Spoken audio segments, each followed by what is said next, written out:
денеңізге, қолтығыңызға, мойындарыңызға, көзіңіздің астына, саусақтарыңыздың арасына папилломалар қаптап кеткен болса, сүйелдер қаптап кеткен болса, осы видеоның соңына дейін қара, осы өнімнің арқасында 7 жастағы баланың қолындағы папилломалар кетіп жатыр.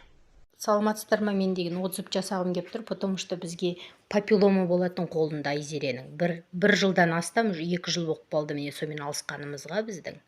Біз бұған қазақша шекте байладық, айға да сиындық, чеснок та жақтық, специалий не де сатып алдық Қытайдың. Ол кішкене көмектеседі, бірақ қайтадан шығады.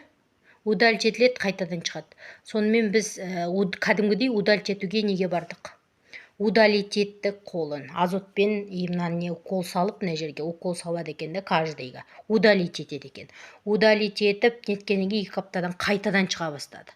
Сонымен Инстаграмнан көріп қалдым, вот папиллом это вирус деп. Бірінші организмді чистить ету керек деп. Сонымен мен организмді чистить етіп көрейін деп, осы сибирский здоровьедан чистотаны алдым, здоровье чистота нені. Сонымен қазір қолымыз міне кетіп бара жатыр. Почти уже азақ қалды. Чуть-чуть қана қалды. Беттер түсіп, томпайып тұратын папиллом. Именно тырнағының іші болатын. Ой, рахмет. Мне шынымен де көмектесті. Мен отзыв жасағым келеді, потому что папиллома бар адамдар алып көрсінші, көмектессін оларға да деген оймен отзыв жасап жатырмын.